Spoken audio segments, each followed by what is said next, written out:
بسم الله الرحمن الرحيم. الحمد لله رب العالمين، والصلاة والسلام على رسوله الأمين محمد وآله وصحبه أجمعين. أما بعد، ikiwa ni tarehe 23 mwezi wa Dhulqaada mwaka 1447, hiki ni kikao chetu cha pili biidhnillah taala. Tutajaribu leo kuzungumzia ibada ya haji, baada ya kuwa kikao cha jana tulizungumzia ibada ya umra kuanzia mwanzo mpaka mwisho wake, na kwa kuwa tuizungumzia haju tamattu, ambayo ndio haji wengi wanaokwenda huifanya haji hiyo, kwa tukazungumzia ibada ya umra mwanzo, kisha tukasema kuwa anayemaliza kufanya ibada yake ya umra atarudi katika hali yake ya kawaida, avaa nguo za kawaida, akisubiri tarehe 8 ya Dhulhijja ili aingie katika ibada yake ya haji. Na leo tumeahidi kwa insha Allah taala tutazungumzia kuanzia tarehe 8 ya Dhulhijja, kila siku katika yaumiyat alhajj, katika yale masiku ya haji ataifanya vipi ibada yake Muislamu. Kwa tuanza kabisa na tarehe 8 ya Dhulhijja, na hapa mtaniruhusu kuwa nitazungumzia kama yalivyoelezwa na wanawavyuoni katika vitabu, kisha nitaeleza pia hali halisi inavyokuwa wakati watu wakiwa huko, yani ile hali ambayo watu waipata wakiwa katika ibada ya haji kule. Siku ya 8, tarehe 8 ya Dhulhijja, ambayo ndiyo siku ibada adhimu ya haji huanza, hujulikana kwa jina la yaumut tarwiya. Tarehe 8 ya Dhulhijja huitwa yaumut tarwiya, ambayo ndio siku ya 8 hiyo ya Dhulhijja. Matendo ya siku hii ni kama yafuatavyo. Jambo la kwanza, yapendekezwa afanye katika kuhirimia haji yale aliyoyafanya alivyohirimia umra. Jana tulieleza kuwa kabla ya mtu kuingia katika ibada yake ya umra kuna mambo ambayo yapendekezwa kwake yeye kuyafanya, katika kuoga, kutia manukato katika mwili wake pasi na nguo ya ihram, na yale mengineyo tuliyoyataja. Kwa vile vile alivyofanya kabla ya kuanza umra yake, ndivyo hivyo anavyofanya kabla ya kuanza haji yake. Umeeleweka? Nafikiri nitakuwa baada ya kushamaliza au akishamaliza kuyafanya yale aliyoyafanya mwanzo kabla ya kuingia katika umra, atahirimia kuingia katika ibada yake ya haji tarehe 8 kwa kusema labbaika hajjan. Kule alisema labbaika umra, sasa atasema labbaika hajjan. Kisha atakithirisha kuleta talbia kwa sauti, labbaik allahumma labbaik labbaik la sharika laka labbaik innal hamda wan ni'mata laka wal mulk la sharika lak. Tayib, na hii talbia itaendelea na yeye mpaka tarehe 10 ya Dhulhijja, tarehe 8, 9, 10, mpaka atakapotupa vijiwe kama atakavyoeleza, ndio itakuwa ni mwisho wa talbia. Lakini kwa sasa atakuwa akithirisha kuleta talbia. Kisha ataelekea Mina kabla ya zawali, yani kabla ya dhuhur, mchana wa tarehe 8.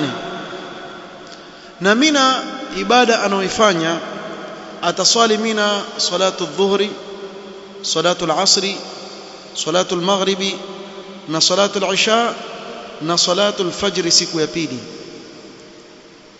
Na hapa hizi swala zote ataziswali qasran, kwa kuzipunguza, lakini kwa wakati wake. Kwa dhuhuri itaswaliwa rak'a 2 wakati wa dhuhur, alasiri itaswaliwa rak'a 2 wakati wa asr, magharibi itaswaliwa rak'a ngapi? 3, haipunguzwi, rak'a 3 wakati wa maghrib, na isha taswali rak'a 2 wakati wa isha. Hii ndiyo ibada inayofanywa tarehe 8 akiwa pale Mina, na inapendekezwa kulala Mina tarehe 8, wala sio wajib kulala Mina usiku wa kuamkia tarehe 9. lakini kuna hikma kubwa sana katika Allah subhanahu wa ta'ala kutuwekea katika ibada ya hija tarehe 8 kukaa pale Mina. Katika hikma kubwa ni kuwa anayekaa pale Mina tarehe 8 ajitayarisha kwa ajili ya siku ya Arafa. Kwa hivyo wanaokwenda katika ibada ya hija akiwa pale Mina tarehe 8, namna atakavyotasarraf katika tarehe ile ndiyo itakavyompeleka katika tarehe 9. Bimaana haji nzima ukiangalia ni siku 5 au 6, bimaana mpaka tarehe 12 au 13, siku 5 au 6, ni chache sana. Lakini kwa yule ambaye hajazoea ibada, hizi siku zitakuwa nyingi sana kwake. Na ndio maana nyinyi mwaletewa maklipu, watu wacheza karata haji, watu wacheza video games, watu wacheza vituko, kwa sababu aona ule muda ni mrefu sana kwake yeye kubaki katika sehemu kama ile. Na huu ni upungufu mkubwa sana ambao waonyesha kutozoea yule Muislamu kufanya ibada. Kwa kuanzia hapa, kwa yoyote ambaye Allah amemjaalia kuwa yuenda haji, kuanzia sasa jizoeshe kukithirisha kusoma Qur'an, kukithirisha kumtaja Allah, usiwache swala za sunna kwa kadri ya vile waweza, ili ujiandae kwa ajili ya ibada yako ya haji. Sasa ile tarehe 8 makusudio yake nini? Ukiangalia ni kuwa pale ndio wauandaa moyo wako kwa ajili ya kuhudhurisha tarehe 9 unapokwenda kuomba dua. Sasa ile tarehe 8 ile, kwa kuwa watu wengi hawajazoea ibada, na hili nawaambieni hakika kwa wale ambao Allah atawajalia kwenda wataliona, mtakuta watu wengi wapiga gumzo na kuchekeshana kwa ajili ya kupitisha muda. Na wewe ukaingia katika magrupu haya ya kucheka, kutoana visa vya kuchekesha nini, msosoma Qur'an, msomtaja Allah, msoleta talbia, utakuta ule moyo wako wadhoofika. Kathratu dhahik tumitu alqalb, ule wingi wa kucheka ule moyo wafa. Kwa ikifika siku ya Arafa ni tabu sana ule moyo wako kuuleta katika jambo la dua. Utakuwa kama dhihni yako ni mushattat, hauko, akili yako haiko pale. Kwa ile tarehe 8 hakikisha kuwa umeitumia katika ibada kisawa sawa, imma wasoma Qur'an, ama waleta talbia, ama waswali swala yako ya faradhi, au wafanya adhkar aina yoyote mbalimbali, waomba dua. Kwa kadri ya vile unavyoweza punguza mazungumzo pale, jishughulishe katika kuuleta moyo wako karibu na Allah subhanahu wa ta'ala, ili ikifika siku ya Arafa akili yako yote sasa imetulia, moyo wako umetulia. Ukielekea katika dua waweza kuomba wewe dua kuanzia ule wakati wa kuomba dua mpaka magharibi uchoki, sababu moyo wako ushautuliza. Kwa mtu aweza kusema sasa twakaa twafanya nini Mina? Ni kuswali tu. Na wakusanya moyo wako pale ili uweze kujiandaa kwa ajili ya siku ya Arafa. Kwa hiyo Mina watu waenda tarehe 8, na haya ndiyo yanayofanyika katika siku hiyo tarehe 8. Sasa nataka kueleza namna inavyokuwa uhakika. Tumesema hapa kuwa ataelekea Mina kabla ya nini? Kabla ya zawali. Lakini sivyo inavyokuwa, kwa sababu kule watu ni wengi sana, mamilioni ya watu wanaenda kufanya haji. Hamwezi kuondoshwa nyote kwa wakati mmoja mkapelekwa kule. Kwa kinachofanyika ni ile tarehe 7 kuamkia tarehe 8, usiku wa kuamkia siku ya Mina ambayo ishaingia tarehe 8. Kuanzia pale watu waanza kuchukuliwa, wengine waenda saa 4 usiku, wengine waenda saa 5, saa 6, saa 7, saa 8, 9, lakini mara nyingi kabla alfajiri watu washafika Mina. Hakuna makosa yoyote kufanya hivyo. Kwa hiyo alfajiri waweza kuiswali pale pale Mina siku ya tarehe 8. Mpaka hapa mmeeleweka vizuri? Kwa hivyo haidhuru ukienda kule ukasema lakini mimi nimesoma watu waenda mchana hawendi usiku. Lau kama watafanya hivi basi itakuwa nzito sana haji. maana watu ni wengi sana na yale mabasi hayatotosha kubeba watu wote. Kwa hivyo yale mabasi huondoka kwa shift. Sasa hivi waje kuchukuliwa wa Kenya, mwachukuliwa mapelekwa. Kuna wa Nigeria wachukuliwa. Kuna nchi fulani yachukuliwa. Mamilioni ya watu wamekwenda kufanya ibada ya hija. Kwa hivyo harakati zaanza kuanzia usiku. Kwa mwaweza kuambiwa kuwa saa 7 usiku nyote muwe tayari, magari yaja mtaondoka. Kwa nyinyi mwajiweka tayari pale na waingia katika ibada yako kuanzia hapo. Labbaika hajjan, pale pale usiku. Hakuna shida yote. Kisha waanza kuleta talbia. Tumeelewana vizuri hapo? Tayeb. Sunna katika hizi swala tumetaja kuwa anaziswali pale Mina, ataziswali kwa wakati wake, atazipunguza ingawa hatazijumuisha. Kila swala ataiswali kwa wakati wake, isipokuwa swala ya magharibi na alfajiri hazipunguzwi kama tulivyoeleza. Tarehe 9 tushamaliza. tarehe 8 ni sahali sana, sio? Ni kuswali pale na kufanya ibada zako za adhkar. Kuelekea Arafa, nimesema si tosoma kila kitu, tufungue ukurasa wa 12. Sunna siku ya Arafa ambayo ni tarehe 9 Dhulhijja, baada ya kuswali alfajiri Mina. Hiyo ndio sunna, tuswali alfajiri Mina. Lakini pia hapa natanabaisha tena, haiwi hivyo. Wakati mwingine waweza kuswali Mina alfajiri, wakati mwingine mwaweza kuchukuliwa Arafa kabla ya alfajiri, mkaiswali alfajiri wapi? Arafa. Kwa sababu ya movement ya watu, vile ni wengi wachukuliwa. Na pia hili halina makosa. Tuko pamoja vizuri? Waqi' iko hivyo, lakini ukipata hii sunna fabiha, ni bora zaidi. Jambo la kwanza, aelekea Arafa baada ya kuchomoza kwa jua siku ya Arafa, na hii ni sunna. Ikiwa ataelekea kabla ya kuchomoza kwa jua hamna makosa, na mara nyingi huwa hivyo. Mimi sikumbuki haji ambao tumekwenda Arafa baada ya kuchomoza kwa jua. Siku zote tukienda haji ni kabla ya alfajiri mpelekwa Arafa. Kwa hivyo alfajiri yenu mweza kuiswalia kule. Ataleta talbia au takbira. Ikifika siku ya Arafa sasa waweza kufanya yote katika mawili, imma labbaik allahumma labbaik, ama Allahu akbar. Eid hiyo tayari, zile takbira za Eid zile zaanza kuletwa siku hiyo. Kwa mahujaji kule, wengine waleta talbia, wengine waleta takbira. Na hivi ndivyo walivyokuwa masahaba ridwanullahi ta'ala alayhim, wakitoka Mina waelekea Arafa, wengine wakileta talbia, wengine wakileta takbira.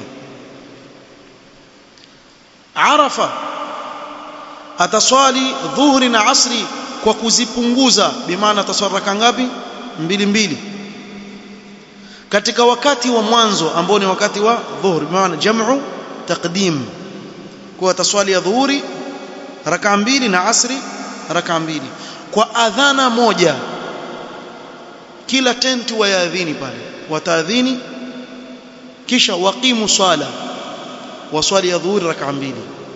Wakimaliza watakimu tena swala, waswali asri raka 2, na hakuna sunna baina yake. Kinachofuata baada ya swala ya dhuhuri ni matendo gani yanayofanywa katika siku ya Arafa? Sote tufahamu kuwa miongoni mwa nguzo adhimu katika nguzo za haji ni nguzo ya nini? Ya Arafa. Alhajju Arafa. Hivi ndivyo alituambia Mtume sallallahu alaihi wasallam. Hapa kuna jambo nitalitaja la kifiqhi, lakini sivyo ilivyo katika waqi' mara nyingi. Kwa hivyo ikiwa aweza kusimama Jabalur Rahma chini pale, ikiwa sio taklifu, basi atasimama pale. La sivyo, Mtume sallallahu alaihi wasallam amesema waqaftuha huna wa Arafat kulluha mawqif, nimesimama mimi hapa, lakini Arafa yote hii ni sehemu ya kukaa katika siku ya leo. Kwa si lazima uwe hapa.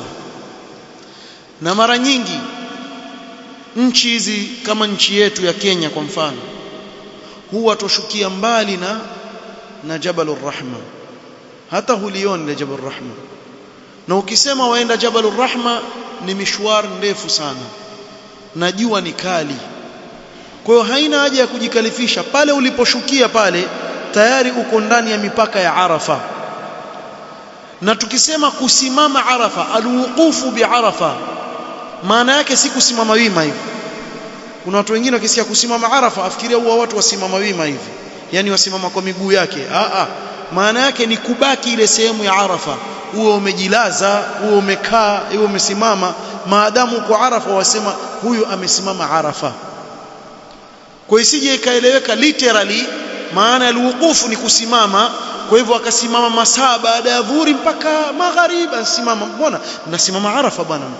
Sio maana yake. Maana yake ni uwe katika mipaka ya Arafa katika wakati ule. Kwa hiyo utasimama au utashukia pale uliposhukia, maadamu uko katika mipaka ya Arafa yatosheleza. Na kwa nini uende ukatafute tabu ya kupigwa na jua kali wakati uko ndani ya tenti yako, kuna AC, mkayif baridi mzuri, alhamdulillah, tulia pale, fanya ibada zako. Yapendekezwa kunyanyua mikono na kuomba dua kwa unyenyekevu. Kwa atakuwa pale anyanyua mikono yake namna hii, aomba dua, weka mikono pamoja, aombe dua kwa unyenyekevu, na alete talbia pia, na kusoma Qur'an ni vizuri. Kiufupi baina ya dua na talbia, takbira, asoma Qur'an wa hakadha. Uweza kujipangia kuwa siku ya leo mimi insha Allah nataka nisome kama juzuu 15 mfano, ama juzuu 10 mfano. Kwa kila ukishamaliza kuomba dua zako mwenyewe, wachukua Qur'an wasoma kama juzuu 2. Ukimaliza waleta talbia kama nusu saa. Ukimaliza waingia tena katika nini? Dua. Waomba dua. Ukimaliza kuomba dua, ikiwa ukuzihifadhi zile dua, sababu uweza kuomba dua mpaka zikaisha zile zako mwenyewe unazojiombea. Kuna vile vitabu ambavyo ndani yake kumeandikwa adhiya za Mtume sallallahu alaihi wasallam na zile zilizokuja katika Qur'an. Waweza kuchukua kile kitabu pia ukafanya nini? Ukaomba zile dua. Kile kitabu cha dua kile kina dua zimekusanywa pale ndani. Sheikh Abdul Muhsin Al-Abbad hafidhahullah ta'ala ana chaki kizuri pia kidogo hivi. Na ukienda kule haram pia vyaganyizwa bure. Ukiingia haram pale utaona vimewekwa. Chukua kijitabu kimoja kiweke mfukoni, waweza kutoa kaomba dua kwa kuangalia, au katika simu. Ingawa sishajiishi kutumia simu, mara nyingi yamshughulisha mtu. Siku hiyo ile simu waweza kuiweka kando, ukatumia kile kijitabu kwa uombe dua.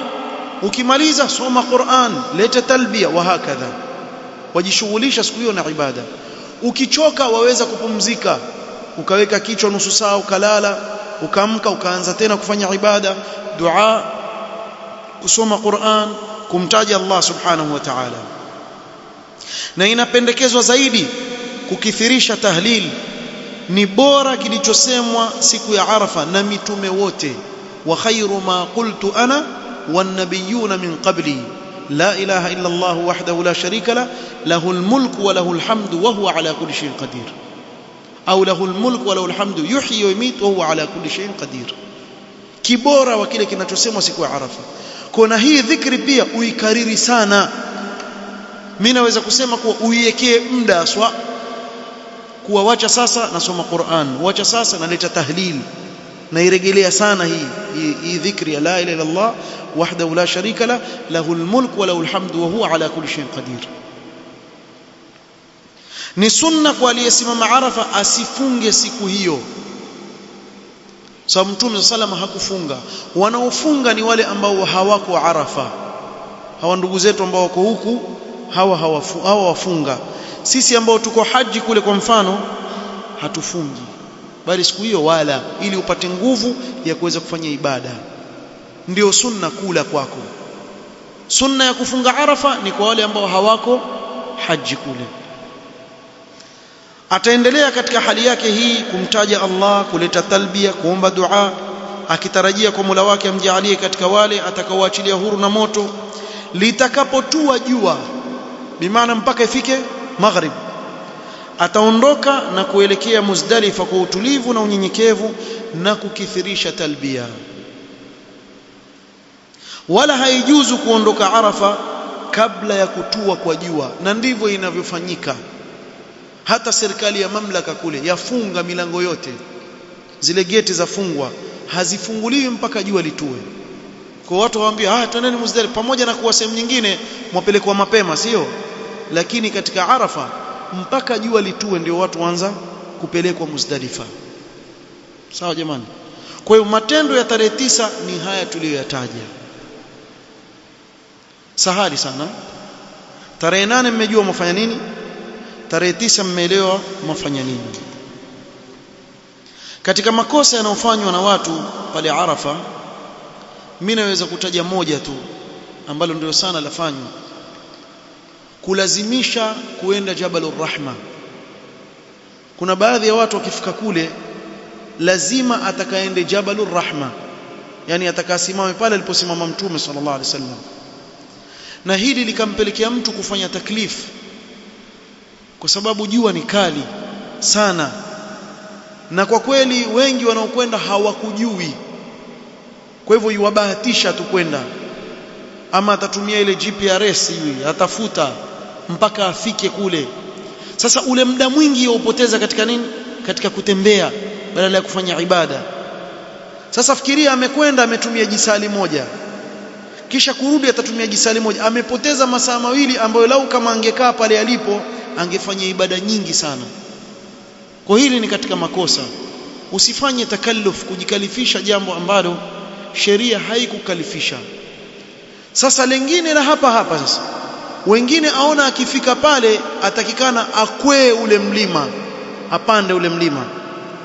Katika Uislamu hakuna ibada ya kukwea milima. Ikiwa wewe una nguvu sana, kuna mlima wa Kilimanjaro, kuna mlima wa Kenya, chukua ile zana zako, nenda kapande mlima. Hakuna katika sheria yetu ibada ya kupanda milima. Hata Mtume SAW hakuupanda ule mlima, alikuwa pale chini kwenye mawe akitoa hutuba yake pale. Kwa sababu lau kama angepanda juu kule, fikiria wewe, angepanda juu kule, hutuba ingetolewa vipi? Angeweza vipi Mtume SAW kuwazungumzia Waislamu wakati yuko juu kule? Kwa alipanda tu pale kwenye mawe ya mwanzo pale. Sasa kuna watu wanalazima apande mlima mpaka juu, kisha na wengine waenda na bendera ya nchi yao, akifika kule akitisha ile bendera, nimefika ria, na alafu avutwe na video, aletwe kila mahali, umuone bwana amfika mpaka juu ya mlima. Ili iweje? Huku ni kupoteza muda wako katika mambo ambayo ya maana, ukayawacha ukafanya yale ambayo hayana faida yoyote kwako. Wallahu almusta'an.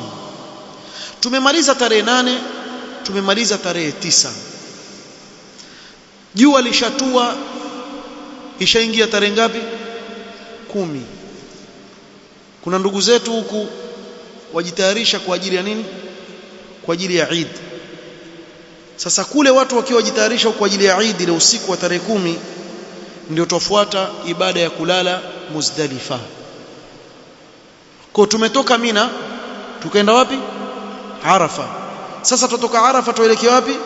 Muzdalifa. Baada ya kutua kwa jua ile siku ya Arafa ataelekea Muzdalifa, na huko atafanya yafuatayo. Jambo la kwanza, anapofika Muzdalifa wakati wa swala ya maghrib au isha, na mara nyingi watu wafika wakati wa swala ya isha sababu ile msongamano njiani mpaka ufike kule ishaingia isha. Ataswali swala hizo mbili kwa kuzijumuisha na kuzipunguza. Swala ya magharibi tabaki 3 kwa adhana moja na iqama 2. Bimaana wakifika pale wataadhini, wataswali salatu al-maghribi rak'a 3 baada ya iqama, kisha watakimu, wataswali salatu isha rak'a 2. Wala hataswali baina yake sunna. Je, yafaa kuiswali salatul witr? Naam, salatul witr Mtume sallallahu kuiwacha safaran wala hadaran, ile rak'a moja kama kwa mfano utakuswali witr la bas, lakini hakuna sunna ya qabliya au ba'diya. akiogopea kutofika Muzdalifa, na hii masala naomba nisikike makini wakati mwingine yale mabasi huchelewa kuwachukua watu kutoka Arafa kwa sababu ya wingi wa watu. Kwa mweza kuwa kwa sababu watu waenda kwa makundi, yaweza kuwa kundi lenu limewekwa nafasi ambayo litachelewa kufika wapi? Muzdalifa. Pengine itapita nusu ya usiku na nyinyi bado mko wapi? Mko Arafa. Yataka tufahamu kuwa salatul isha ila nisfi al-layli, hadithun sahih ya Abdullah ibn Amr ibn al-As fi sahih. Salatul isha mwisho wake ni nusu ya usiku. Sasa ikiwa watachelea kuwa nusu ya usiku, utawaingilia kabla ya wao kufika wapi? Kufika Muzdalifa, basi wataziswali swala zao za maghrib na isha pale walipo. Hapa tumetaja njiani, lakini njiani pia ni ngumu, lakini ishatutokea tukaswali pale pale Arafa, kwa waswali maghrib na waswali isha, kisha ndio muelekea Muzdalifa. Mkifika kule ni kulala. Kwa nini? Kwa sababu wakati ni sharti katika swala.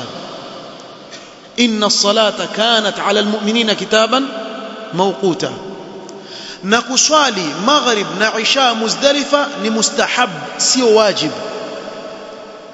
Sio wajib, ni mustahab, yapendekezwa. Kwa huwezi kuacha sharti la swala ukafuatilia mustahab. Mwenyewe nazungumza nini? Kwa utaiswali ikiwa wachelea nusu ya usiku utapita, na nusu ya usiku si saa 6. Nusu ya usiku wapimwa vipi? Kuanzia kutua kwa jua mpaka kupambauka alfajiri, katikati yake. Kwa yawezekana kuwa saa 5, saa 5 nusu, saa 6, saa 6 nusu, saa 7, itategemea ile masaa utakayohesabu. Ikiwa baina ya maghrib na isha na alfajr, afwan, baina ya maghrib na alfajr masaa yaliyoko ni 10 kwa mfano, katikati yake itakuwa ni masaa mangapi? 5. Kwa utahesabu baada ya kuingia maghrib masaa 5 tayari ishaingia nisfu al-layl. Mmenielewa vizuri?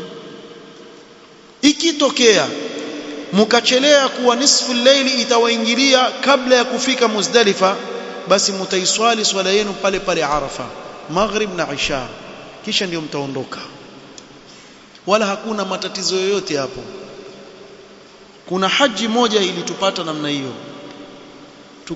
Tuko Arafa, mabasi yalichelewa sana siku hiyo, mpaka ikafikia karibia nisfu al-layl na watu hawajaanza kuondoka. Kwa nikawaambia, jamani, tuswalini hapa kwa sababu nisfu al-layl itaingia sasa hivi. Tukaswali sisi, ikawa kuna watu wapita swala gani hiyo? Asema kwa nguvu, kwa sauti, hao majahil. Sasa wewe kama uswali si unyamaze tu? Kumbe hajui yeye ndio jahili. Sasa kwa kile kitendo anachokifanya aonyesha kuwa hata hafahamu ahkamu za zifungamana na swala. Almuhimu, baada ya hapo tukaeleza ni kwa nini tufanya hivyo. Watu wengi hawaijui hii hadithi, wa salatul isha ila nisfi al-layli. Watu wengi hawaijui hadithi. Tunatakwenda tu hata saa 7 tutaswali huko. Kuswali maghrib na isha Muzdalifa ni mustahab.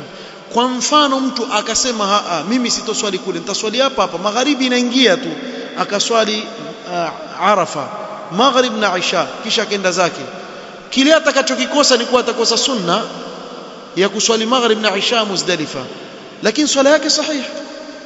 Haimaanishi kuwa swala yake itakuwa batila, lazima iswali kule. Mwaelewa ninachokizungumza? Kwa hivyo kile atakachokikosa ni istihbab tu.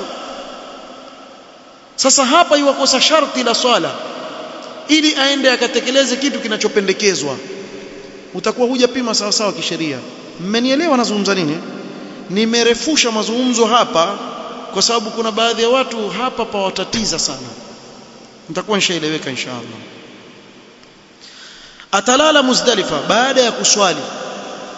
Ibada inayofanywa Muzdalifa ya kwanza kabisa ya kulala. Ukifika walala. Hakuna mawaidha hapa, hakuna kalima, hakuna chochote. Yani furahisha, siku mmoja ammi, tulifika pale Muzdalifa wakati wa nyuma ule, tulikuwa pamoja wa Kenya hivi. Kuna bwana mmoja apenda sana kuzungumza, ile maiki ile aipenda sana. Kwa kafika kaeka maspika pale, akachukua maiki akaanza kutoa kalima. Mzee mmoja akamwambia taratibu, hata Mtume sallam hapa kuzungumza, wewe una yepi makubwa ya kutupa? Yani kuna kitu gani kikubwa sana wewe utatuambia sahihi, wakati Mtume sallam pia amwambia masahaba wafanye nini? Walale. Wewe utakutoa kalima bwana hapa? Na ni kweli ibada iliyokuwa pale baada ya kuswali tu watu wafanye nini? Wapumzika, walala. Na Muzdalifa nikipazungumza, nikiwaelezea waqi ilivyo, ni sehemu ina uwanja mkubwa barabarani bwana. Pale kando yake pale uwanjani kumetandikwa makape, ndio watu walala. Sasa wewe waweza kusema mimi nitalala kweli barabarani? Siku ukienda Allah kufikisha, utalala usingizi mtamu kabisa, tena utalala usingizi wa raha kabisa, kwa sababu ile siku ya Arafa utakuwa umechoka, ni siku ndefu sana. Kwa ukimaliza ile Arafa kienda Muzdalifa ni kujipumzisha kwa ajili ya kujitayarisha kwa matendo ya siku ya Eid. Atalala Muzdalifa, na kulala kwake Muzdalifa ni wajibu, na sunna ni alale baada ya kuswali, wala asijishughulishe na kuokota vijiwe. Ingawa watu wengine waokota vijiwe, la basi, wengine waokota vijiwe pale, lakini hapa ni ulale tu. Vijiwe viko vingi, tena safari hii naona hata wamevimwaga kila mahali vile vijiwe. Mtu akitembea tu yaweza kuokota akajaza kwenye kichupa cha maji hivi akaenda navyo. Kwa hivyo pale alale, apumzike. Wala sio sunna kuosha vile vijiwe. Watu wengine wachukua vijiwe kisha enda kuviosha, sio sunna. Vile vile vilivyookotwa vile vile. Yajuzu kwa wanawake kuondoka Muzdalifa baada ya nusu ya usiku, kadhalika watu madhaifu kama watu wazima na watoto, kadhalika anayekuwa pamoja na wao katika wenye nguvu zao. Kwa mfano mume yuko na mke wake, aweza kuondoka naye baada ya nini? Nusu ya usiku. Kuna masala ambayo yatokea, na hili litokea mwaka jana. Kulikuwa na zahma sana Muzdalifa, sijui kwa nini, ya magari. Ikawa askari hawaruhusu watu kushuka Muzdalifa. Maelewa nazungumza nini? Si watu washuka Muzdalifa kujipumzisha, kulala pale, kuswali kisha walale. Wale askari wakasema leo haiwezekani, watu ni wengi, mtaleta maafa hapa. Sasa kwa mfano wale askari wamewakataza nyinyi kushuka pale Muzdalifa. Ikiwa itawezekana kubakia Muzdalifa mkiwa juu ya mabasi yenu, mtabakia pale pale kwenye mabasi. Kama nkulala utalala kwenye basi lako, sababu hawaruhusu. Na kweli waona hatari, kwa sababu watu ni wengi sana, watakanyagana. Kwa katika hali kama hii, Sheikh Ibn Baz rahimahullah aliulizwa ili swali, kwa je ikitokea wale askari hawaturuhusu kusimama pale Muzdalifa, akasema itaanguka uwajibu wake kwako wewe, kwa sababu hapa sasa ni dharura, haikuwezekana. Kwa likatokea hili, na nakumbuka siwezi kusahau wakati ule ikhwa uliza, nikamwambia wallahi sijawahi kuona hili jambo. Nikafungua yani kwa simu nikaangalia fatwa Sheikh bin Baz, asema la, yatokea wakati mwingine kwa zahma wale askari waambia watu waondoke, haina neno, mtakuwa hiyo wajibu wake umeanguka kwenu, kwa sababu si kwa kutaka kwenu. Ni jambo ambalo haliwezi kuepukika. Ingawa tukisongea mbele hivi ikapatikana nafasi, alhamdulillah, watu wakawa waambiwa sasa shukeni mweza kwenda kulala. Kwa shuka watu wakalala pale.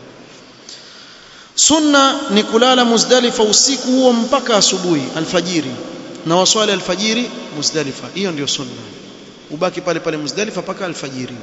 Ingawa kukiwa na wanawake madhaifu watakuondoka mapema, basi baada ya nusu ya usiku waruhusiwa kuondoka pamoja na wale waliokuwa na wao katika wenye nguvu zao.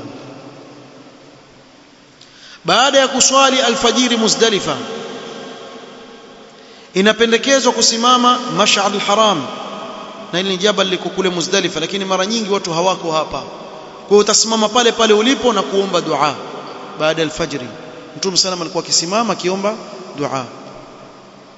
Baada ya hapo ataondoka kabla ya kuchomoza kwa jua, na njiani ataokota vijiwe 7 ukubwa wa tembe ya maharagwe, ili kutupa vijiwe hivyo katika Jamratul Aqaba, na vijiwe vilivyobakia aweza kuchukulia kule Mina. Ingawa akichukulia pale pale pia hakuna makosa, hakuna makosa.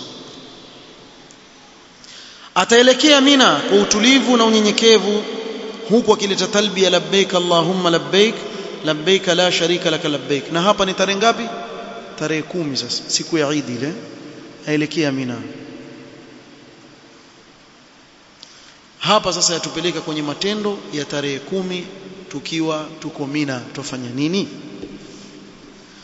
Na urudisha nyuma, tumezungumzia tarehe 8 tukaeleza yale matendo anayoyafanya haji akiwa pale Mina. Tukazungumzia tarehe 9 tukaeleza siku ya Arafa kila anachokifanya. Kisha tukazungumzia usiku wa kulala Muzdalifa na yale anayoyafanya yule haji. Sasa hii tutataka kuzungumzia tarehe ngapi? Tarehe 10 ambayo ni siku ya Eid. Na hii ndiyo siku ambayo ina ibada nyingi zaidi kuliko siku yoyote nyingine ya ibada ya haji. Tarehe 10 ndio kuna ibada nyingi sana atakikana yule haji azifanye. Matendo ya siku ya Eid ambayo ni tarehe 10 Dhulhijja. Matendo ya haji katika siku hii ni manne, na bora ifuatilizwe katika utaratibu ufuatao. Lakini akitanguliza hili na kulichelewesha hili, hapana makosa. Mtume sana anasema if'al wala haraj, haina makosa.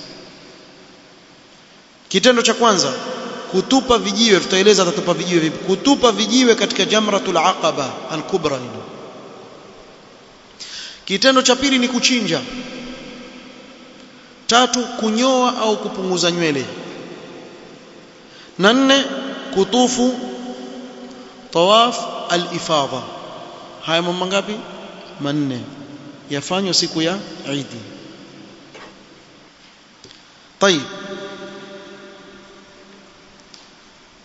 hapa tumeeleza kuwa hata asipofuatiliza utaratibu huu haji yake ni sahihi na hana kosa lolote, kama alivyoeleza Mtume sallallahu alaihi wasallam aliposema if'al wala haraj.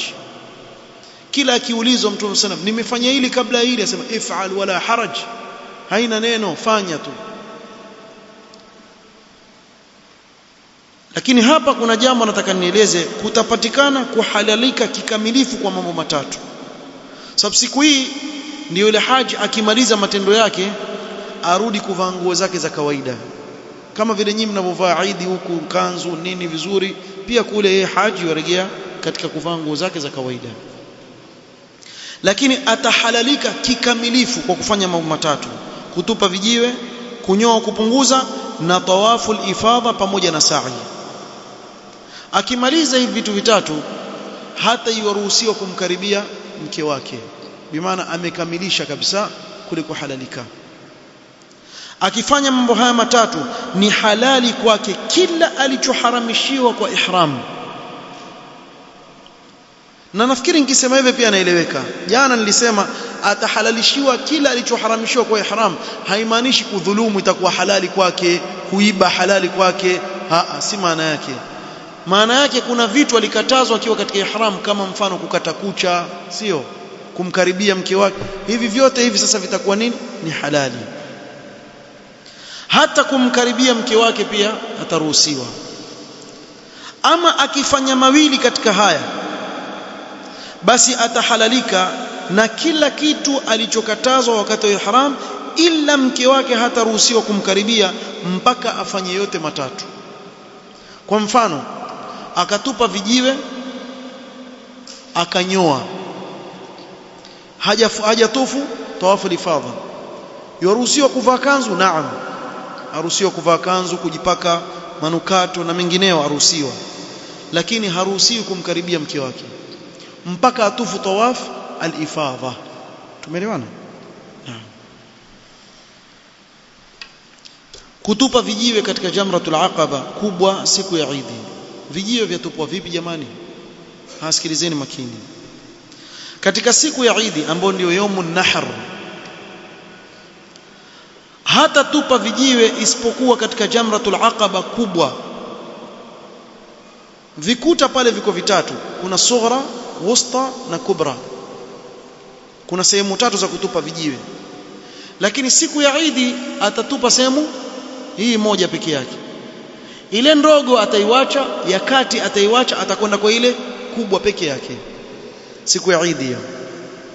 Kwa atakwenda pale, akifika Mina baada ya kutoka Muzdalifa, ataelekea kwenye Jamratul Aqaba kubwa. Atakapofika atakata talbia, na hapa ndio mwisho wa nini, wa talbia. Talbia yaishia hapa sasa kwenye kutupa vijiwe. Kisha atatupa vijiwe 7 kwa kufuatana, kimoja baada ya kingine. Na lau kama atatupa vyote 7 kwa pamoja, basi itahesabika ni kama aliyetupa kijiwe kimoja peke yake. Tukachukua 7, Allahu Akbar, shamaliza. Hiyo mmoja hiyo itahesabika moja peke yake. Kwa ni lazima atupe kijiwe kimoja baada ya kingine, jiwe moja baada ya jingine. Kila anapotupa kijiwe atapiga takbira na kusema Allahu Akbar, Allahu Akbar, Allahu Akbar. Mara ngapi? 7. Umeelewa vizuri? Vijiwe kutupa ni lazima ahakikishe kila kijiwe kimeingia ndani ya shimo lilioko katika Jamratul Aqaba kubwa, sababu ile mawe yanguka ndani ya shimo. Sasa baadhi ya watu washughulishwa sana na kuupiga ukuta kuliko kuingiza pale ndani. Kwaweza kumwona mtu ana hasira zake alikotoka, wengine wasema tu Allah la'anaki ya shaitan, ni ukuta ule. Basi atumia nguvu zake zote, akipiga cha dunda chatoka nje, kumbe ajua hajafanya kitu. Muhimu si kupiga ule ukuta, muhimu ni kile kijiwe kifanye nini, kiingie pale ndani ya shimo. Na ni sehemu kubwa sana, sehemu ni kubwa sana. Kwa hiyo warusha kijiwe, Allahu Akbar, Allahu Akbar, Allahu Akbar 3, Allah paka ngapi? 7. Muhimu sana kile kijiwe kiingie ndani ya shimo, wala sio kupiga ukuta. La muhimu ni kile kijiwe kiingie ndani ya shimo. Baada ya kutupa vijiwe 7 siku hii ya Eid, wala sio sunna kusimama na kuomba dua baada ya kutupa vijiwe siku hii. Hakuna sunna ya kusimama kuomba dua, mtaruka hapo. Vijiwe vinavyotumika ni kiasi cha konde ya tende au maharagwe, wala haijuzu kutupa vijiwe vikubwa wala kutupa viatu na mfano wake. Maana kuna watu wengine waona mimi nampiga yule shetani, huyu shetani, kwa hivyo yabeba jiwe kubwa, naweza kurusha lile jiwe lisifike likampiga mwenzake kichwa akamuumiza, ikawa sababu ya kuleta matatizo na majeraha kwa wenzake. Na wengine wallahi tushaona mwavuli bwana, jamaa chukua mwavuli au rusha, Allah yakharib betak, wa Misri wale kharib betak, arusha mwavuli. Na wengine warusha viatu bwana, asira, akimaliza zile 7 ona bado atoa viatu, atupa kiatu, atupa champali. Akhi, hadha kullu min alghulu, yote ni ghulu. Mtume sallam kuamrisha, Mtume sallam alivyookota vijiwe akawaonyesha masahaba, bimithli hadha farmu, mfano wa vijiwe kama hivi ndio mutupe. Wa iyyakum walghulu, msifanye ghulu, msipite mipaka. Kwa hiyo vile vile sheria ilivyokuamrisha ndio hivyo hivyo, kiasi ya tembe ya maharagwe au konde ya tende yatosheleza kile kijiwe, watupa. Mnafahamu vizuri? Naam. Kwa usibebe mawe makubwa, kijiwe kidogo cha tosheleza. Na wakati wa kutupa vijiwe katika Jamratul Aqaba kubwa siku ya Eid ni kuanzia nusu ya usiku wa kuamkia tarehe 10, yani siku ya Eid.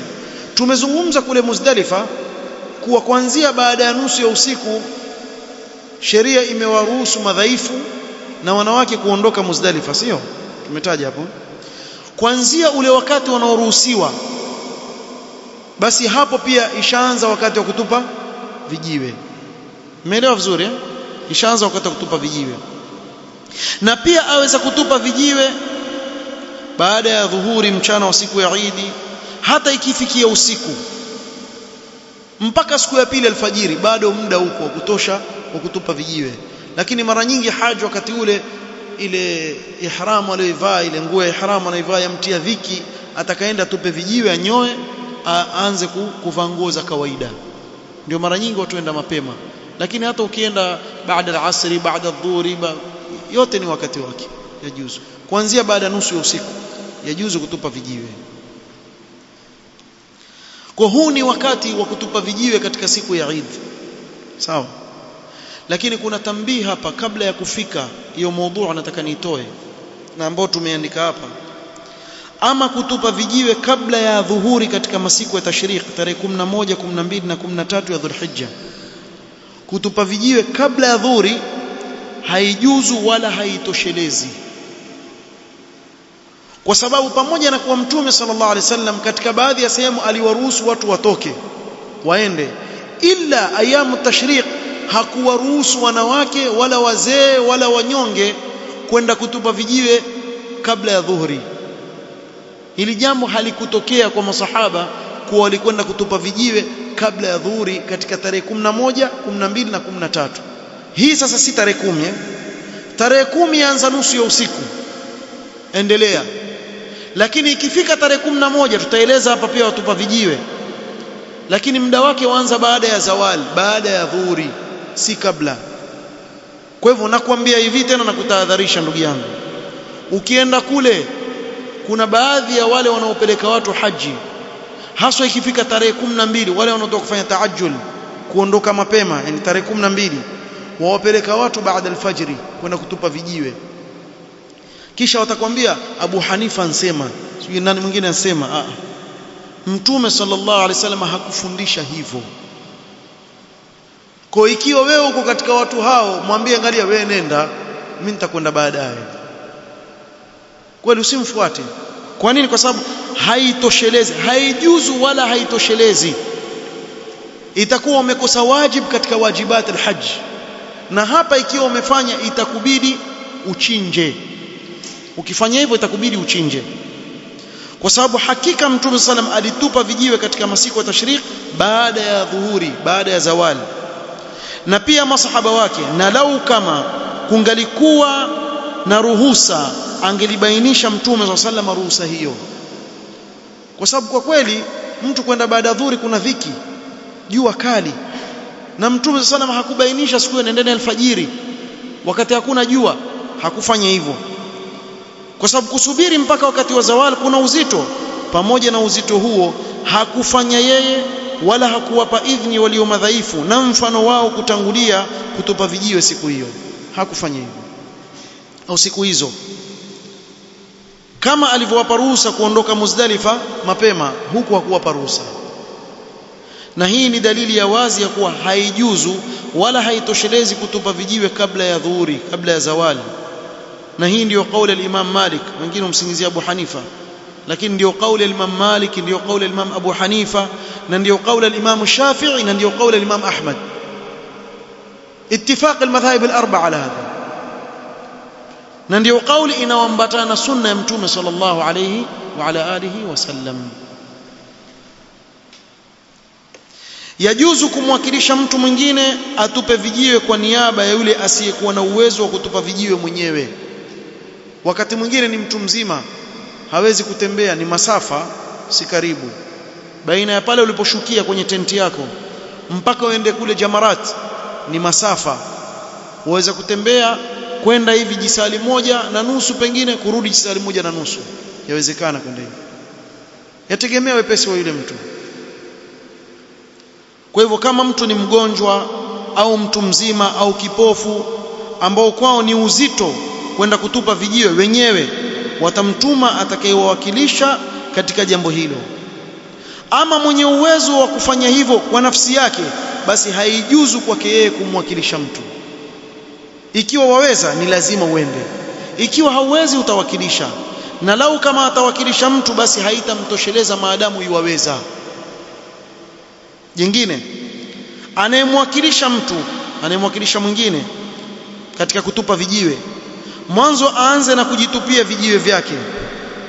Kwa atatupa 7, Allahu akbar, akimaliza vyake ndio atamfanyia yule ndugu yake Allahu akbar, Allahu akbar 7 pia atamtupia. Kwa mwanzo atupe vyake, kisha ndio atupe vya mwenzake. Na je, yuwaweza kuwakilisha zaidi ya mtu mmoja? Naam, atatupa vyake, vya mzee wake, vya babu yake, hakuna shida. Hata kama ni watu watatu waweza kuwakilisha mtu mmoja, lakini kwa sharti awe yule mwakilishaji mwaka huo yuwafanya haji. Si ana mtoto wake afanya kazi McDonald's Azizia, ampigia simu, mwanangu vipi, uko shift leo? Leo mzee napumzika. Basi zunguka kwa huko nyuma ukanitupie vijiwe, na mtu yuko kazini kule Saudia. Lazima anayekuwakilisha awe mwaka huo yuwafanya haji. Tumeelewana vizuri hapa? Haiwezekani kwa mtu mwingine ambaye si katika mahujaji awe atakuwakilisha wewe. Anayekuwakilisha awe ni mtu anayefanya ibada ya haji wakati ule. Kwa hivyo tumeona ibada ya kwanza ni ibada ya kutupa vijiwe katika Jamratul Aqaba kubwa. Hii ibada ya kwanza. Ibada ya pili ni ibada ya kuchinja. Hii ibada ya kuchinja sitoyaeleza, au mazungumzo yote sitoyaeleza ili kukata kwa sababu ya wakati. Lakini nataka niwaeleze kitu kimoja muhimu sana, ambapo hili swali linaulizwa sana. Kule mamlaka mbuzi mmoja pengine si chini ya $100 kule kununua, na wala si mbali, hata hapa pia bei ni hizo hizo tu. Lakini kwa mfano mtu ana mbuzi zake kwake shambani hapa Kenya, kuna jamaa sema naweza kupigia simu kule wakachinja kule, alafu ndio wewe kama nishachinja hapa. Huwezi kufanya hivyo. Yajuzu kuchinja sehemu yoyote ya Mina na kadhalika Makka, lakini haijuzu kuchinja kichinjo hicho nje ya mipaka ya haram. Umeelewa vizuri? Haifai kuchinja, wacha kusema Kenya, hata Jeddah pia huwezi kuchinja, na Jeddah ni Saudia pale, ama Riyadh huwezi kuchinja, lazima iwe ndani ya mipaka ya haram. Tumeelewana vizuri naam, hii tu ndio tutanabaisha. Lakini mkiwa kule, huwa yule mkubwa wa hamla, mashaallah Muhammad al-Yafi ameingia na wakati, yule mkubwa wa hamla atapiga simu tu, salamu alaykum, salam, haya chinjeni, aambia wale watu kuchinja kule, kisha wachinja kule. Lakini fahamuni kitu kimoja muhimu sana, usianze kuambia wenzako mimi nitaka kuona yule mbuzi wachinjwa hapa. Haruhusiwi haji kwenda kule, kwa sababu ya kuchunga usafi na mambo ya maradhi na nini. Kile kichinjo kimewekwa kando, si kila mtu yuenda. Nyinyi mshalipia kichinjo chenu, yule mchinjaji kule yuwajua, yule kiongozi wenu atazungumza naye, atachinja. Wewe jua kumechinjwa, wala hakuna ghushi kule ati unlipa kisha kuchinjwi. Na kama uamini, sema basi vile vichinjo vyetu mimi nataka tupike mandi kama kweli. Wallahi utaletewa upike mandi, bora tu una freezer tu ile. Ama kuna hoteli waijua kupika mandi, sema wapelekeni hoteli fulani, utalipa tu zile gharama. Lakini wale mbuzi uliowachinja watachukuliwa, watapelekwa, watapikwa na utaletewa mpaka pale hoteli. Wewe utalipa gharama zile za transport na kila kitu utalipa, ndio ujue kuwa umechinjiwa. Sawa jamani? Na kwa sababu waweza kuuliza, Mtume sallam alikunwa supu ya yule mnyama aliyemchinja, na wewe pia waweza. Bora tu wewe uzungumze kule, ueleze, wafanyiwa. Kwa hiyo waweza kupikiwa mandi mzuri kabisa ukaletewa ndani ya Makka pale. Kwa hivyo wewe jua kichinjo chako alhamdulillah chachinjwa, yatosheleza hivyo. Usitake kwenda wewe mwenyewe kwa lazima niende, nataka kuona. Una kazi wewe, ni mbali huko, kumekwa kando hivi, ndio kichinjo cha Mina kule. Alafu wafikiria kwa chinjwa mbuzi milioni ngapi pale, mpaka uende wewe. Mbuzi milioni ngapi wachinjwa pale Mina? Wengi sana. Alafu wewe wachinja mmoja, kuna wengine wajua wachinja 100, ana uwezo, na huku katazwa kuchinja zaidi ya mmoja. Kuna wengine achinja 100, mwingine achinja 50, na wala hasemi hebu nione. Wa Kenya saa nyingine tuna tabu, maana nasema haya yashatokea. Tumesema siku ya Eid, jambo la kwanza watupa vijiwe, jambo la pili kuchinja, tushachinja. Sawa. Jambo la tatu kupunguza nywele au kunyoa kipara siku ya Eid. Ni sunna baada ya kutupa vijiwe na kuchinja, ingawa akitanguliza itajuzu, akichelewesha akitanguliza haina neno. Kwa mfano, ametupa vijiwe akanyoa kisha akachinja, la bas, if'al wala haraj. Atanyoa kichwa chake chote, yani kipara, au atapunguza kichwa chake chote kama kunyoa namba 1 namba 2, la bas, kichwa kizima. Lakini haitoshelezi kupunguza baadhi ya nywele kwa 2 huku 2 huku 2 huku alafu kusema mimi nishanyoa. Ni kuwa lazima iende kichwa kizima. Ni sunna anze kunyoa upande wa kulia kisha kushoto. Kwa wanawake atapunguza kadri ya ncha ya kidole baada ya kukusanya nywele zake zote pamoja, ile ncha ile kiasi ya kidole atakata, basi yatosheleza. Itakuwa mwanamke amemaliza ibada yake ya kunyoa, sababu mwanamke hanyoi, wakata tu saizi ya ncha ya kidole. Kinachofuata ni tawafu al-ifadha. Tawafu al-ifadha yafaa na ni sunna kuifanya siku ya Eid, lakini pia yafaa kuichelewesha hata baada ya Eid. Hata ukisema mpaka ile siku naondoka ndio nitaifanya, la basi, uweza kuifanya, lakini sunna ni uifanye siku ya Eid. Na mara nyingi hii huwa na uzito sana, kwa sababu kutoka pale Mina uende Jamarat ukatupe vijiwe, useme uende ukanyoe, uchinje, kisha utoke uende zako Makka Masjid al-Haram ukatufu ukafanya sa'i baina Safa wal Marwa kama vile katika umra, vile vile utafanya tena kidogo. Kuna nini? Kuna uzito. Ndio ukaona mara nyingi watu huwa wafanya hili jambo baada ya ayamu tashriq, ndio walifanya hili jambo, na haina neno, waweza kuchelewesha mpaka ayamu tashriq, sio lazima uifanye siku hiyo hiyo. Kwa hiyo mara nyingi utapata watu wafanye hizi tulizozitaja ibada 3, hii moja wakaiwacha mpaka baada ya ayamu tashriq, kisha ndio watafanya tawaf al-ifadha. Lakini ikiwa mtu ana nguvu zake, kijana akasema mimi nina nguvu naweza kwenda nikafanya, la basi, ndio sunna, atafanya ile siku ngapi? Siku ya 10 tawafi yake na sa'i, amalize kabisa hizi ibada 4 katika siku hiyo. Sababu ndivyo alivyofanya Mtume sallallahu alayhi wasallam. Tawafu al-ifadha ni nguzo katika nguzo za haji, jambo la kwanza. Pili, haisihi tawafu hii kabla ya mtu kusimama Arafa.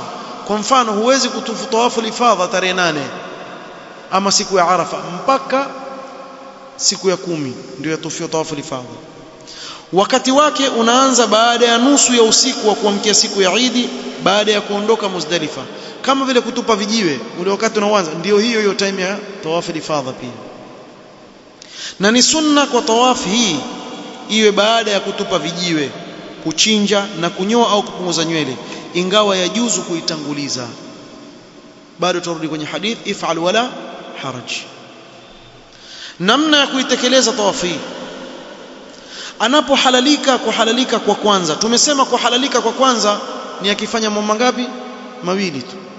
Akitupa vijiwe na kunyoa, ashahalalika, aweza kuvaa kanzu yake mwenyewe vizuri kabisa, sawa. Aweza kujitia manukato, sasa atajitia manukato, kisha atakwenda Masjid al-Haram kwa ajili ya kufanya tawafu. Atatufu mara 7 kwa namna tulivyoeleza mwanzo katika ibada ya umra. Jana tumeeleza namna ya kutufu, vile vile atatufu, isipokuwa hapa hakuna kuacha bega wazi. Bega wazi ni ile ya kwanza, hii hakuna kuacha bega wazi. Kadhalika hakuna raml, kwenda raka zile 3 za mwanzo, ile ni katika tawafu ya umra peke yake. Tumeelewana? Naam. Ni katika sunna kuswali raka 2 baada ya tawaf, bali wakati wote ukitufu mara 7 ukimaliza ni sunna kuswali raka 2. Baada ya kutoka hapo, yule anayehiji haju tamattu, ambao ndio haji watu wote wanaohiji wakienda kule mara nyingi, basi atakwenda sa'i baina Safa wal Marwa.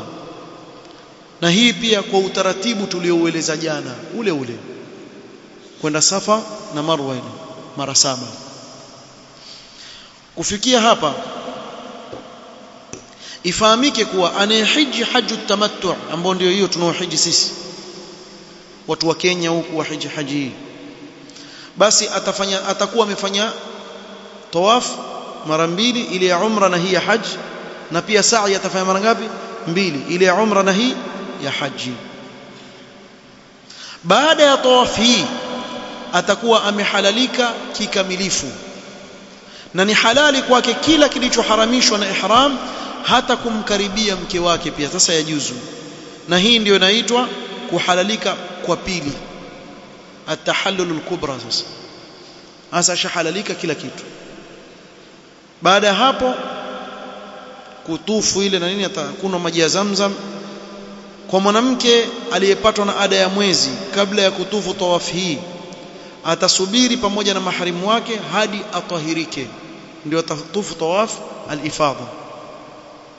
Ikiwa hakumakinika kuifanya tawaf hiyo kwa kuhitajika kurudi nchi yake baada ya kutahirika kwa mfano, basi atasafiri kwenda kwao, kisha baada ya kutahirika atarudi tena kufanya tawafu al-ifadha. Sasa hapa je, swali, nije Kenya huko kisha rudi tena huko? Bado sijamaliza maelezo. Ama ikiwa ni mkazi wa nchi za mbali kama vile Kenya, mbali sana, hapo itajuzu kwake kuvaa kitakachomuhifadhi yule mwanamke ili asichafue pale, kisha atatufu kwa nia ya haji na itamtosheleza, kwa itafaa kwake kutufu, lakini haswara raka mbili, sababu katika ada ya mwezi atatufu tawafu al-ifadha kisha ende zake, sababu hawezi kurudi. Na hii ndio fatwa ya Sheikh al-Islam Ibn Taymiyyah rahimahullah ta'ala na al-Imam Ibn al-Qayyim rahmatullahi ta'ala alayhi majma'in. Haya ndio matendo ya tarehe 10 siku ya Eid. Umeeleweka? Kwa mfano mtu akatupa kijiwe kisha ikatokea kuwa hakikuingia ndani ya lile shimo, atafanyaje? Ataongeza kijiwe kingine. Kwa ikiwa ametupa ikatoka nje, itabidi achukue kingine atupe ili apate kuingiza pale ndani. Fahamu? Naam. Ile khutba inayotolewa siku ya Arafa, je, ni khutba moja ama kila hema huwa watoa khutba yao kalima pale, na watu huwa wasikiliza mara nyingi ile khutba ya inayotolewa Arafa kule Masjid Namira, huwa waiweka pale live na bluetooth, watu wakasikiliza, ikishaisha ndio pale watu uswali na wao pia wakatoa khutba yao pale pale.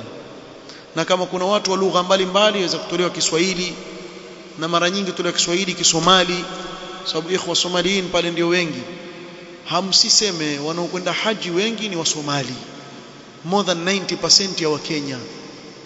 Sijui ana siri gani huku kwetu, watu ni wagumu kweli kweli, kubalini tu. Wasomali mambo matatu, mimi sizungumzi ukabila hapa, swala, Qur'ani na haji hamuwawezi. Wallahi tena sisemi mujamala, basi sioni Msomali mbele yangu hapa, nasema haya mambo matatu. Swala, wewe jenga msikiti mtao na Wasomali uone utakavyojao msikiti. Hajenga huku kwetu, naja niombe dua, naja. Watu wetu wako hivyo tu, wallahi watu wetu wako hivyo tu, naja tuombe dua maalim, swali afanye lolote. Watu wetu wako hivyo, msikiti utabaki mtupu, mtupu. Sasa njoo katika ibada ya Qur'an, angalia musabaka zinazofanywa ulimwenguni za Qur'an. Aweza kutoka namba 1 Amerika, namba 2 Sweden, namba 3 sijui nchi gani. Ukiangalia Wasomali wote kumbe walikuwa shindana wao kwa wao, hao walikuwa huku, walikuwa huku, wao ndio washindana wa Qur'ani. Wallahi siku moja nimeangalia musabaka, mpaka mmoja katika wale hukama asema, nyi babu yenu ana siri gani nyinyi? Mashallah, ni nyinyi tu mko mashallah, Allahumma barik kwenye Qur'an, na hapa kwetu kwa ni hivyo. Njoo haji sasa. Mtu yoyote ambaye ashakwenda haji, na wewe ukienda utathibitisha maneno yangu ninayozungumza, zaidi ya 90% ya mahujaji wa Kenya ni Wasomali.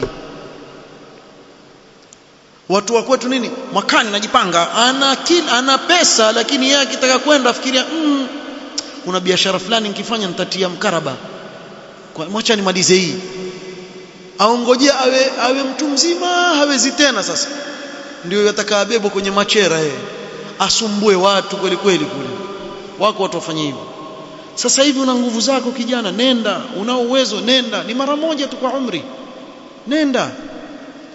Bwana alikuwa nalo hilo ninalisema, ndio ukweli.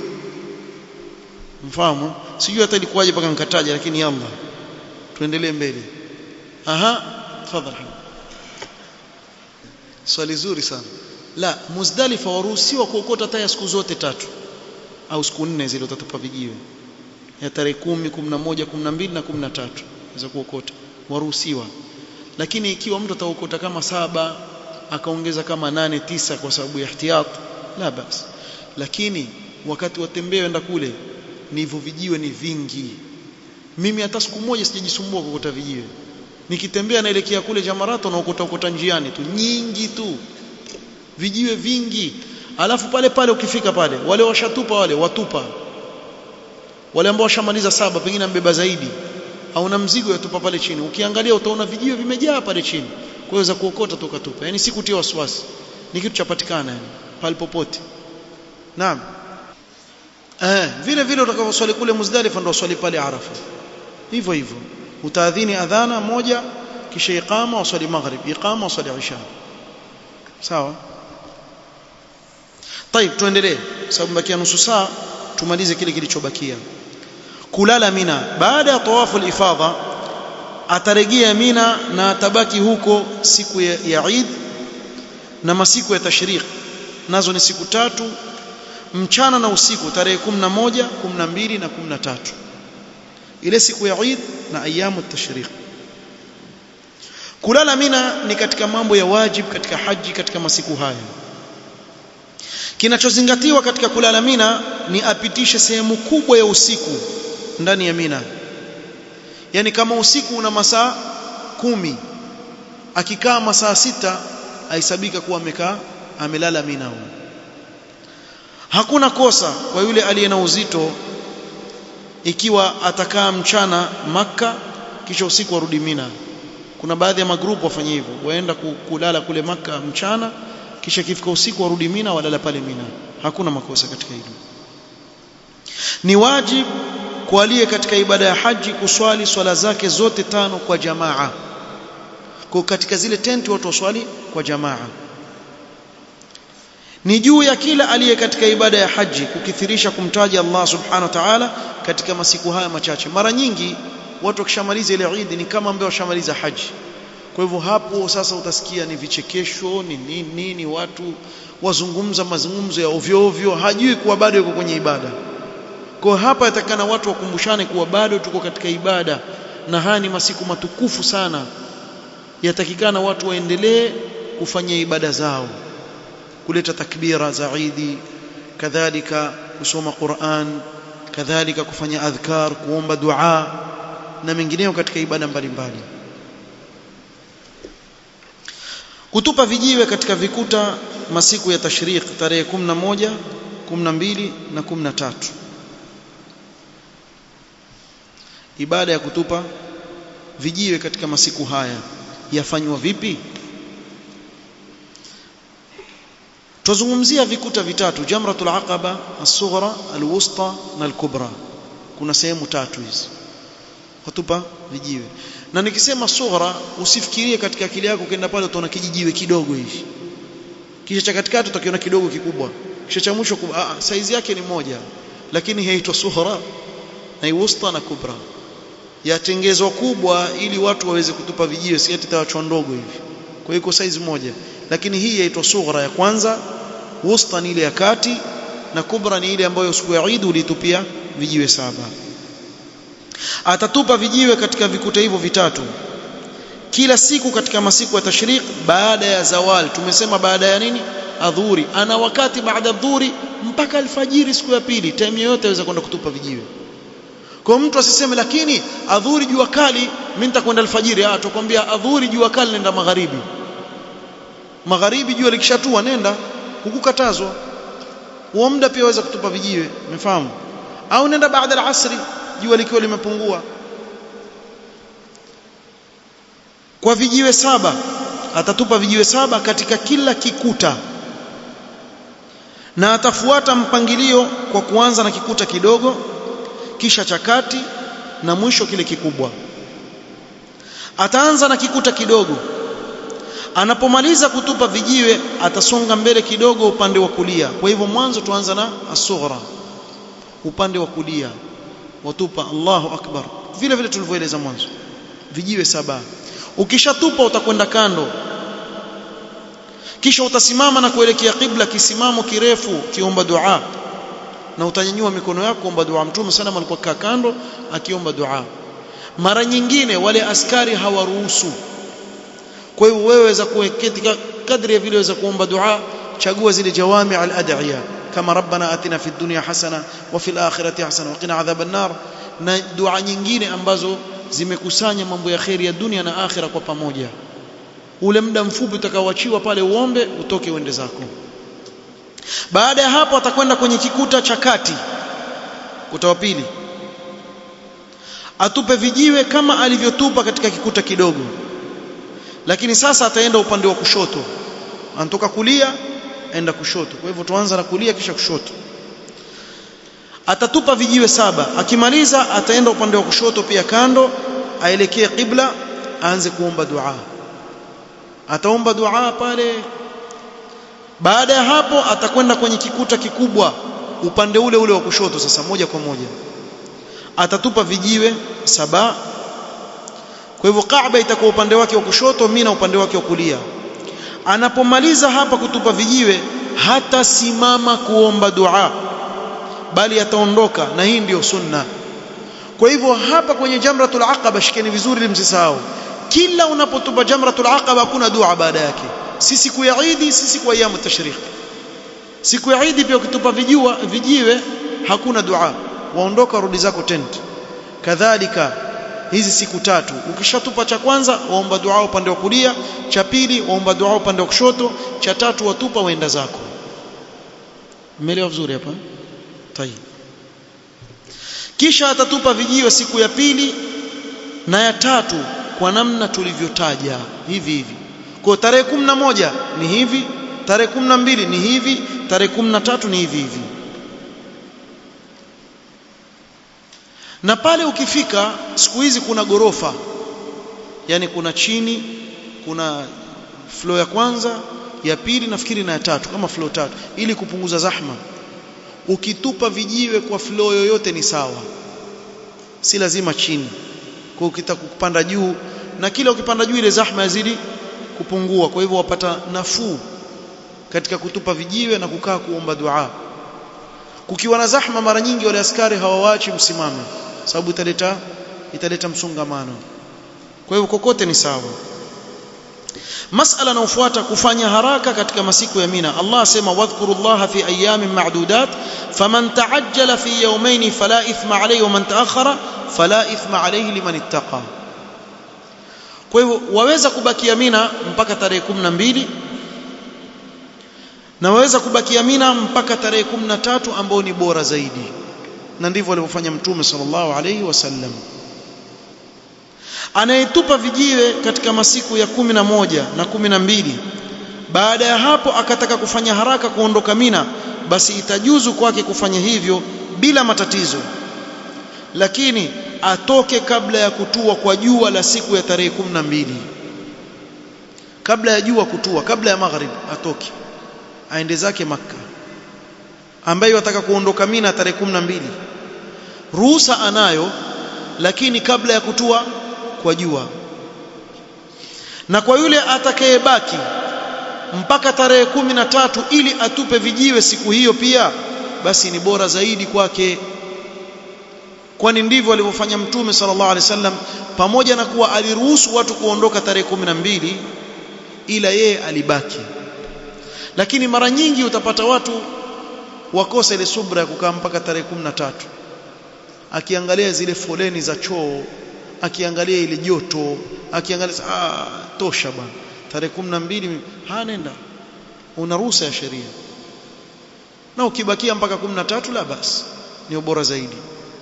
Lau kama atatupa vijiwe na akaamua kuondoka tarehe 12, jua likatua kabla hajaondoka kwa ajili ya msongamano, pengine mabasi yale au sababu yoyote ile, bila ya kukusudia, basi ataondoka na hana dhambi hata jua likitua.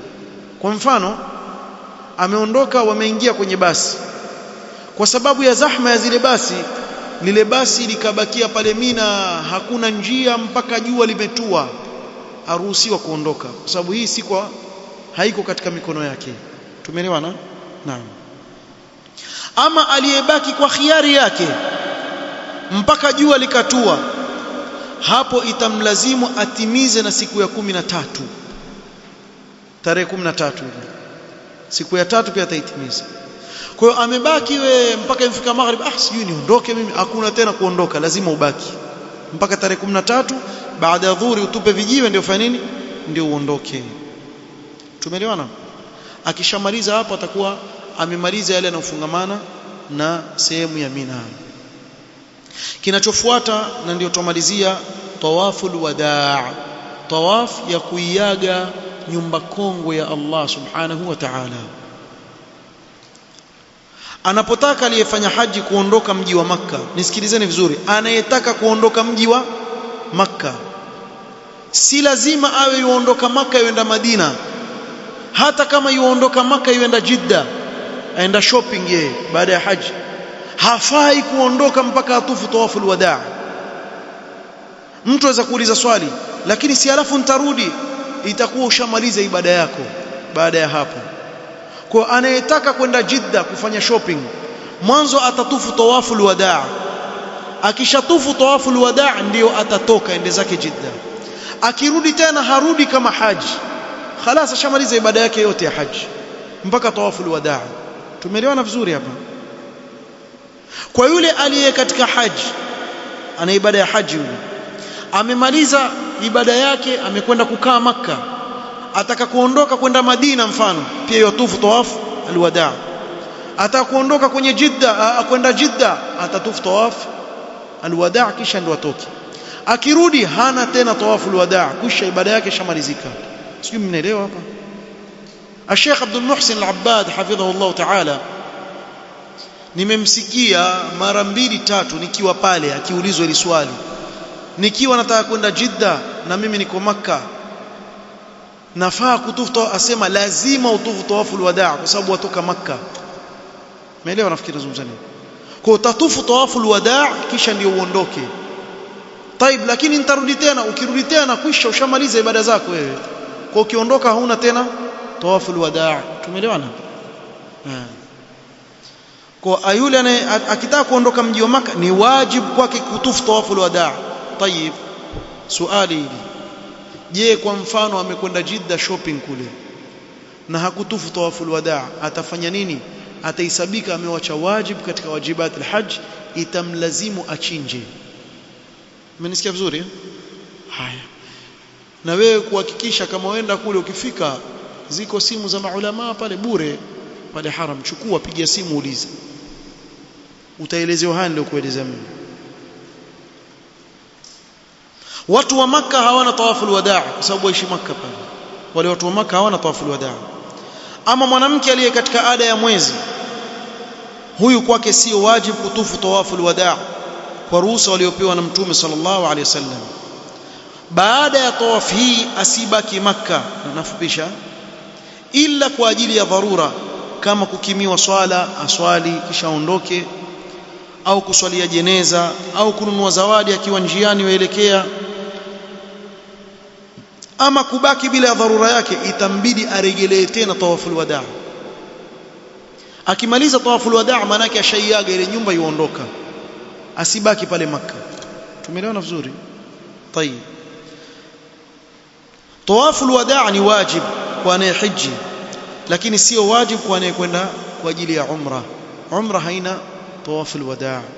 Tawaful wadaa iko kwa ajili ya haji peke yake.